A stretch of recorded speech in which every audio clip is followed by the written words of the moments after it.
Sports fans, Coach Nick here, and welcome to BBallBreakdown. First off, do not miss our live post-game show tomorrow night, immediately after the Spurs-Clippers game. You in? DeMarcus, first I'm going to start with the technical that got you ejected, that was then rescinded. What happened there? I've never seen anything like that. It's ridiculous. It's obvious what's being done out here. It's on a nightly basis. I hope the world can see now what's really going on out here, because it's getting ridiculous. It's really ridiculous. But did it come out of your mouth accidentally? Is that what happened? Yes, man. This is ridiculous, man. Ridiculous.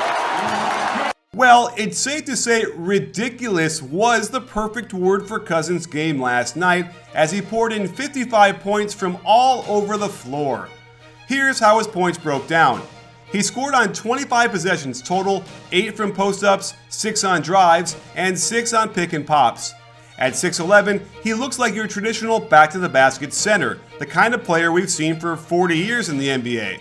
So let's take a look at all the unfair plays first, because these really are ridiculous.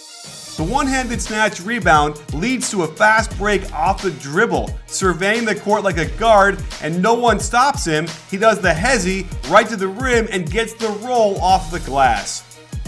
We've already gotten used to seeing him shoot threes, but it still feels like it's unfair that he's shooting an above-average 38% from back there, most of them on pick and pops. But what about when he does a fake drive, step back off the bounce three with a hand in his face?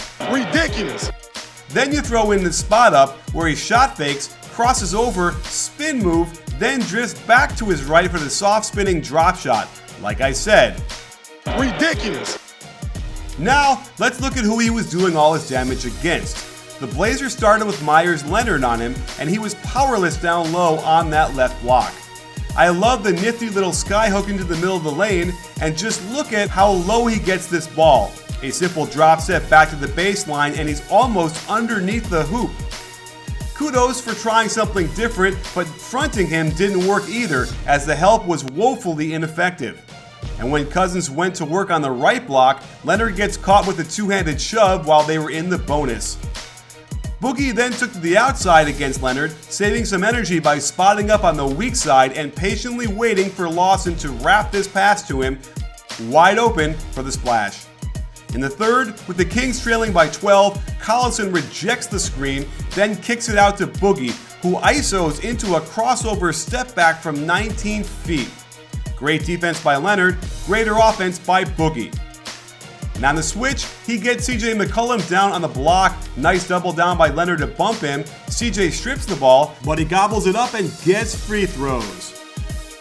It was Ed Davis's turn to guard Cousins, and on the pick and pop, he does a nice job to hustle back and contain.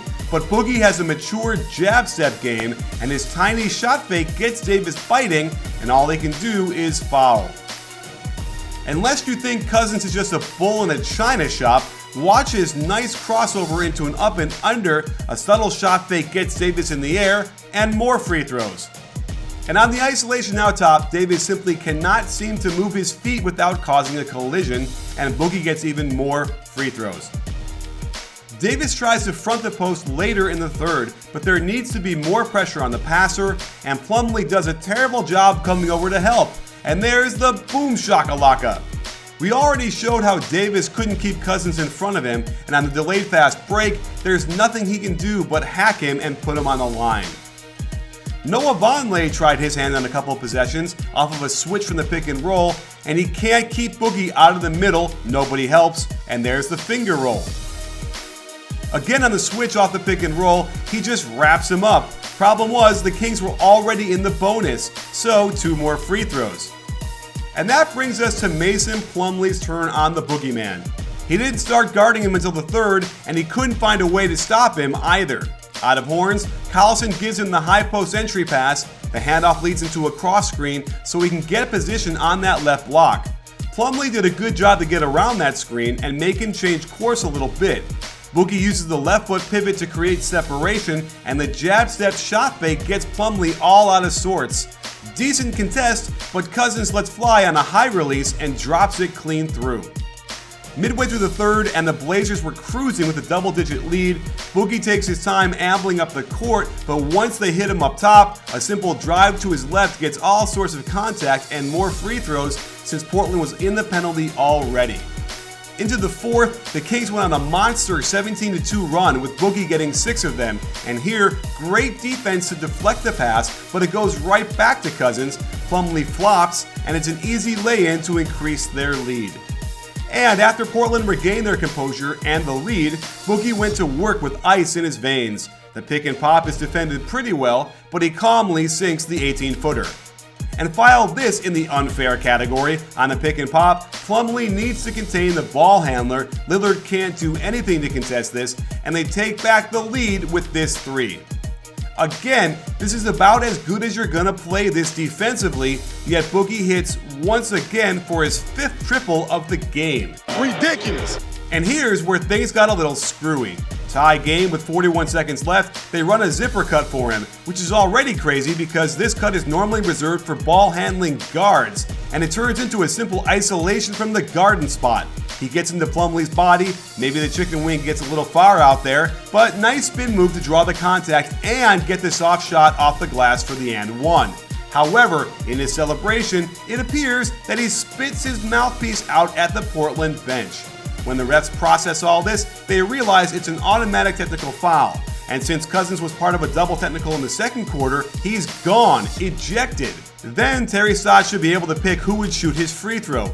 But in one of the strangest referee decisions of all time, they decided that the mouthpiece just fell out of his mouth and called him back from the locker room to shoot his free throw and finish the game.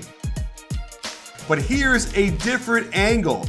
You decide and tell me in the comments whether you think this was intentional or not.